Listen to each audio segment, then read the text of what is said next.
नीतीश कुमार, नीतीश कुमार, नीतीश कुमार।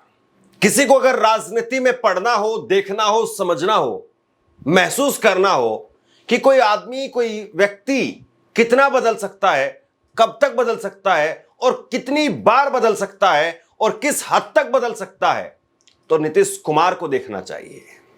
नीतीश कुमार जो एक वक्त में अपने आप को मुसलमानों के रहनुमा के तौर पर पेश करते थे, आज नीतीश कुमार, क्या उनको एलर्जी होने लगी है? क्या मुस्लिम टोपी उससे खुजली होने लगी है? नीतीश कुमार आज एक कार्यक्रम में थे और उस कार्यक्रम के अंदर उन्हीं के मंत्री ने उनको मुस्लिम टोपी पहनाने की कोशिश की, लेकिन नीतीश कुमार ने वो टोपी उल्टी उनके मंत्री को ही पहना दी। हालांकि नीतीश कुमार का मुस्लिम प्रेमी, मुस्लिम विरोधी या मुस्लिम परस्त या मौका परस्त है, वो चेहरा तब भी सामने आ गया था जब वक्फ बोर्ड बिल को लेकर के उनसे समर्थन मांगा जा रहा था। तब भी नीतीश कुमार और चंद्रबाबू नायडू, उनके तेवर, उनके अंदाज और उनकी राजनीति, उनकी मजबूरियां और उनकी चाहत, वो सब कुछ सामने आ गया था। लेकिन अब नीतीश कुमार जब चुनाव के मुआयने पर खड़े हैं तो लगा कि शायद नीतीश कुमार एक बारी तो सही मुसलमानों के प्रति थोड़ी सी हमदर्दी या थोड़ा सा लगाव तो दिखाएंगे। लेकिन वही गाना तो आपने सुना होगा ना, सोचता हूं कि वो कितने मासूम थे। मुझे बोलना नहीं आता है, लेकिन चलिए एक बार जरा ये तस्वीर देखिए। आप ये तस्वीर देखिए नीतीश कुमार की। नीतीश कुमार कैसे मुस्लिम टोपी पहन करके इफ्तार पार्टी और सब कुछ करते थे, और आज नीतीश कुमार वो मुस्लिम टोपी से कैसे अपने आप को दूर रख रहे हैं। तो फिर वो गाना नीतीश कुमार पर बिल्कुल फिट बैठता है। सोचता हूं कि वो कितने मासूम थे, क्या से क्या हो गए देखते देखते। नीतीश कुमार पर ये लाइनें बिल्कुल फिट बैठती हैं।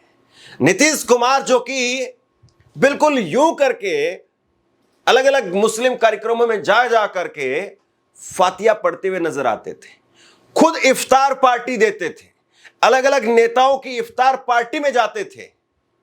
लेकिन आज की तस्वीर अगर आप देखेंगे तो ऐसा लगता है कि नीतीश कुमार बीजेपी के रंग में रंग चुके हैं और नीतीश कुमार पलटी पूरी तरह से मार चुके हैं कि अब तो बस यहीं मुसलमानों के साथ में। और इस कार्यक्रम के बाद में विरोध हुआ है, मुर्दाबाद के नारे लगे हैं। और मुर्दाबाद के नारे क्यों लगे वो भी मैं आपको बताऊंगा, लेकिन उससे पहले बिल्कुल अनकट वीडियो, क्योंकि ये कहा जाता है कई बार ऐसी वीडियो को लेकर के कि ऐसा नहीं था, वैसा था, उन्होंने ऐसा नहीं किया था, वैसे किया था, ऐसे नहीं था, ऐसे था। तो ऐसे था, वैसे था, कैसे था, ये आप खुद से देख लीजिए। जमा खान, उनको भी देखिए, टोपी पहनने से इनकार कर दिया नीतीश कुमार ने, और जमा खान जैसे कि धोनी 4 कदम आगे निकल करके छक्का मारने के लिए ऐसे ऐसे तालियां बजवा रहे हैं। और फिर मुस्लिम क़यादत की बात की जाती है, मुसलमानों को पार्टी के अंदर स्थान दिलवाने की बात की जाती है, लेकिन वो टोपी पहनने से इनकार कर रहे हैं। और जमा खान 4 कदम आगे निकल करके मुसलमानों की भीड़ से कह रहे हैं तालियां बजाओ। देखिए जरा। मैं पहले ही पढ़ चुका हूं, तालियां बजती रहनी चाहिए। ये आपकी मोहब्बतों का गवाह है तालियां, आपकी मोहब्बतों का गवाह है तालियां। पूरे बिहार तक ये आवाज जाएगी।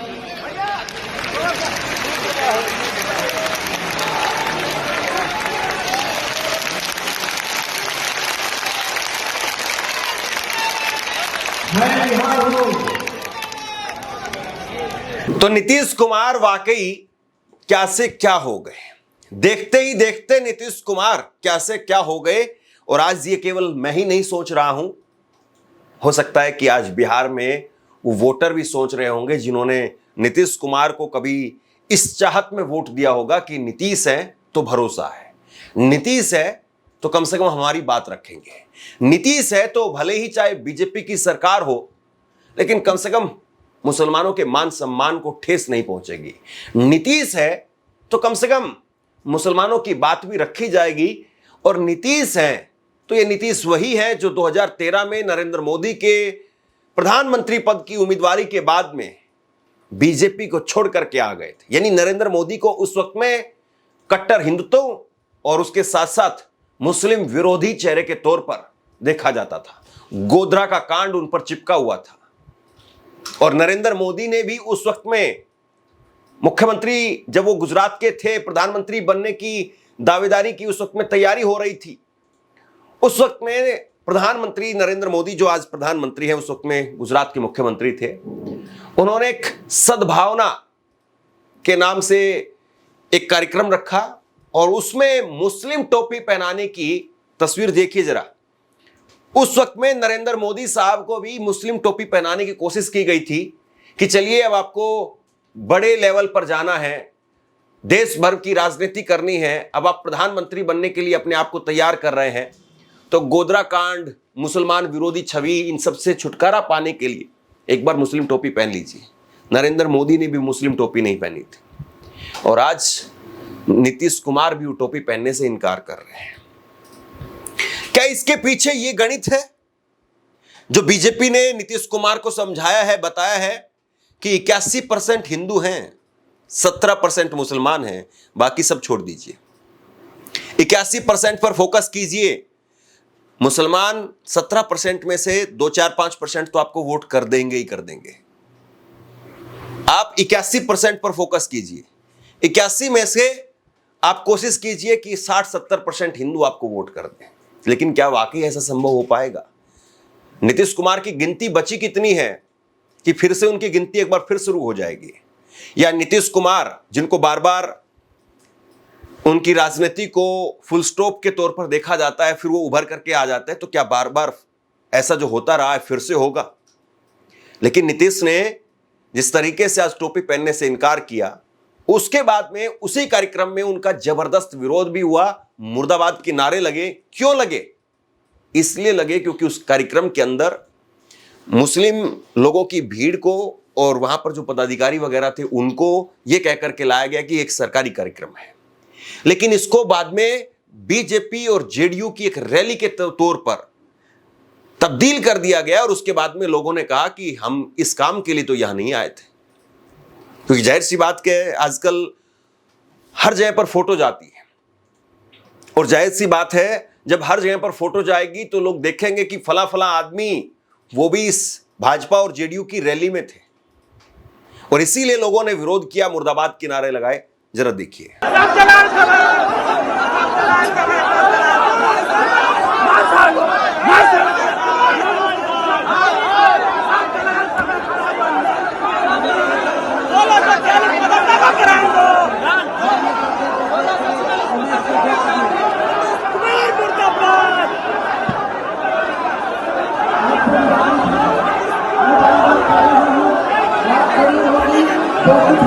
जो मदरसा शिक्षा से जो हमारे छात्र छात्राएं निकलते हैं वहाँ से तालीम पा करके।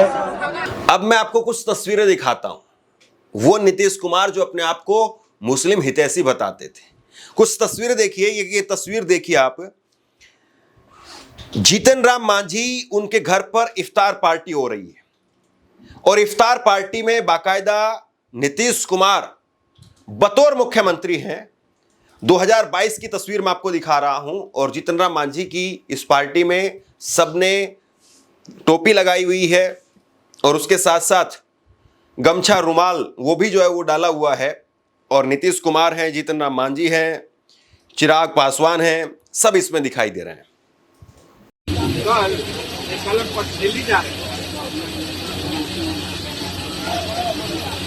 कल दिल्ली जा रहे हैं, आप पता चला मेरे ही जिला में जा रहे हैं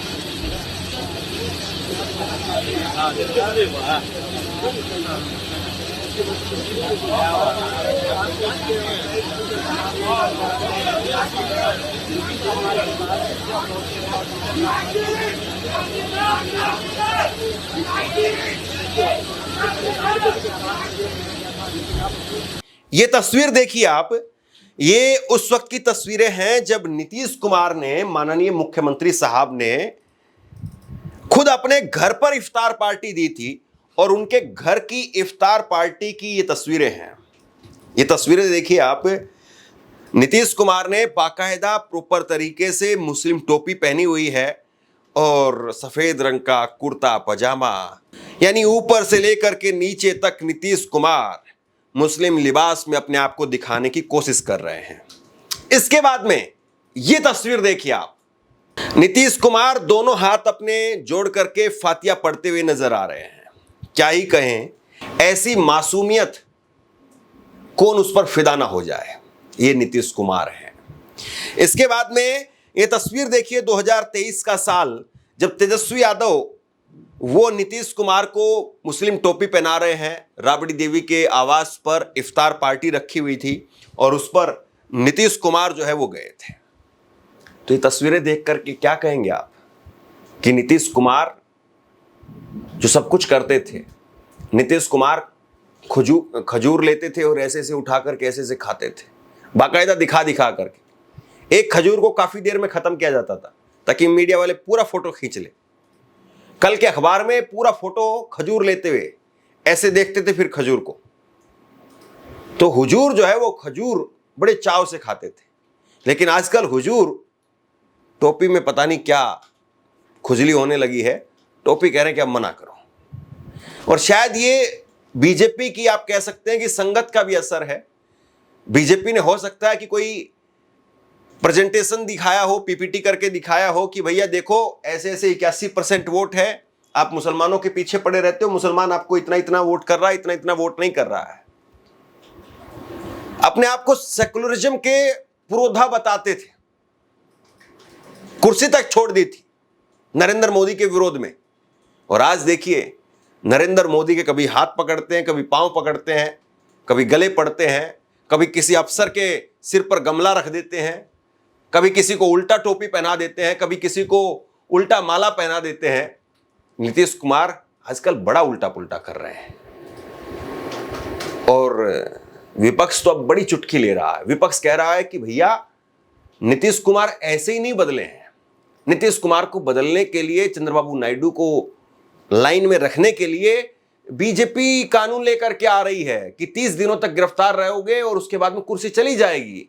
तो नीतीश कुमार के पास में कोई चारा बचा भी नहीं है। वैसे भी ये कॉन्स्टिट्यूशनल अमेंडमेंट बिल लेकर के आए, पहले एमएलए चुराते थे, फिर वोट चुराए, अब जो है ना मुख्यमंत्री चुराएंगे।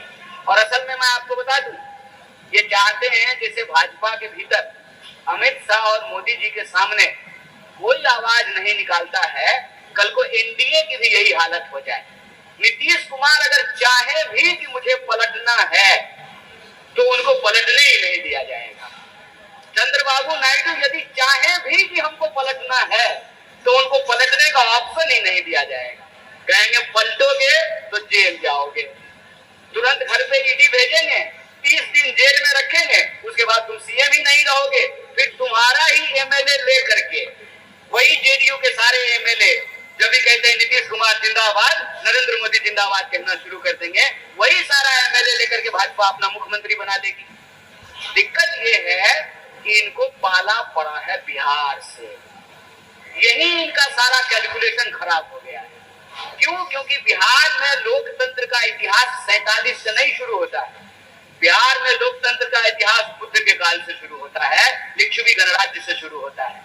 बिहार की धरती 1942 के भारत छोड़ो आंदोलन का सेंटर रहा है। बिहार की धरती इस देश के हर आंदोलन का सेंटर रहा है। ये एसआईआर करने के लिए आ गए बिहार। अब बिहारी इनको भादों के रौदा में शीतलहरी का मजा दिलाने वाला है। और उसका असर मैं आपको बता दूं कि कल प्रधानमंत्री हमारे जिले में आ रहे हैं उस पुल का उद्घाटन करने के लिए जिसका उद्घाटन वो ऑलरेडी कर चुके हैं। डबल इंजन की सरकार में एक ही पुल का 2-2 बार उद्घाटन किया जाता है। राजनीति में कौन क्या करेगा, कौन क्या नहीं करेगा, राजनीति में आज जो आपके साथ खड़ा है कल को वो आपके खिलाफ जाएगा, कल को वो आपके साथ फिर से आएगा, कुछ कहा नहीं जा सकता है। लेकिन राजनीति में कम से कम समाज को लेकर के, मजहब को लेकर के इतना दुराव नहीं दिखना चाहिए। राजनीति में कम से कम आपको आपके जो खुद के सेट किए हुए पैरामीटर हैं उनसे आपको नीचे नहीं जाना चाहिए। राजनीति उसूलों की जाती है और उसूलों पर अगर आंच आए तो टकराना जरूरी है, लाजमी है। इस तरह के नारे, इस तरह की तकरीरें खूब दी जाती हैं, मंच पर खड़े होकर के नेता खूब चिल्लाते हैं, लेकिन ये सारी तकरीरें, ये सारे नारे जेब में रख लिए जाते हैं जब बात कुर्सी की हो। तो नीतीश कुमार वो इस जुगत में है कि किसी तरीके से बीजेपी फिर से एक बार मुख्यमंत्री का चेहरा घोषित कर दे, और इसीलिए नीतीश कुमार हर वो संभव काम कर रहे हैं, हर वो काम कर रहे हैं जिसके लिए बीजेपी किसी तरीके से उनको मुख्यमंत्री का चेहरा फिर से बना दे। संजय झा मतलब खाटी बीजेपी के नेता, उनको अपनी पार्टी का अध्यक्ष बनाया हुआ है। संजय झा आज भी जब वो संसद में थे तो अमित शाह को बाकायदा रोक करके संजय झा के साथ में मिलने की तस्वीरें आई। ऐसे नहीं होता, सब कुछ बड़ा मैसेज दिया जाता है। और संजय झा, ये कहा जाता है कि जो बीजेपी कह रही है, अमित शाह कह रहे हैं, वही किताब लेकर के आते हैं और वही किताब यहां पर सेम लिख करके चले जाते हैं कि ऐसे ऐसे करना है, ऐसे ऐसे नहीं करना है। नीतीश, उनके दिमाग में कहीं ना कहीं, उनके जो करीबी लोग हैं वो ये बताते हैं कि उनके दिमाग में कहीं ना कहीं इस बात को लेकर के अभी भी एक उम्मीद है कि शायद बीजेपी एक पारी उनको और खिला दे। लेकिन बीजेपी ने जब शिवराज सिंह चौहान को पारी नहीं दी, जब बीजेपी ने वसुंधरा राजे को पारी नहीं दी, जब बीजेपी ने रमन सिंह को पारी नहीं दी, तो आप बताइए कहां से आ जाएंगे।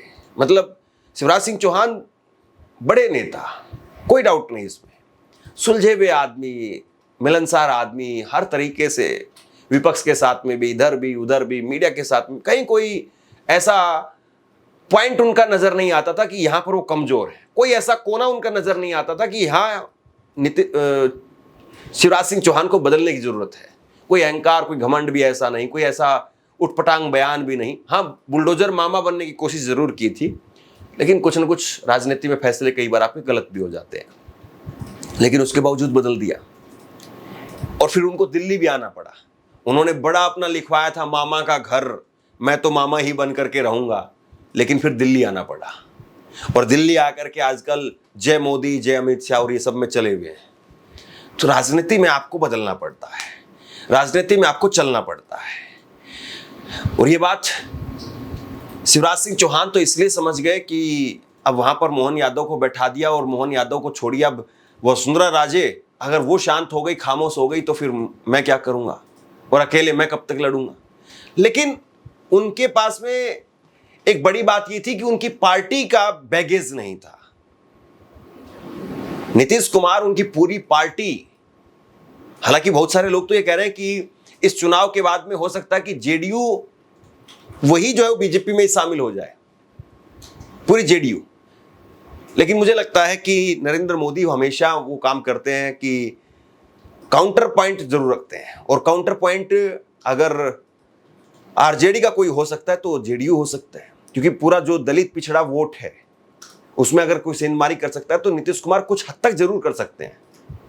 तो ऐसे में नीतीश कुमार क्या आखिरी उम्मीद और उनके दिए के अंदर अभी भी कुछ तेल बाकी है, या फिर जिस तरीके से वो कर रहे हैं, जिस तरीके से वो बदल रहे हैं, तो ऐसे में उनका चेहरा लोग पढ़ चुके हैं, देख चुके हैं। और इस चेहरे पर अब कितने ही चेहरे और लगा लीजिए, आपका चेहरा एक्सपोज हो गया है और आपकी विदाई तो तय है। देखते हैं क्या होता है। आप क्या सोचते हैं नीचे कमेंट बॉक्स में लिख करके मुझे जरूर बताइए। इस खबर को शेयर कीजिए। धन्यवाद।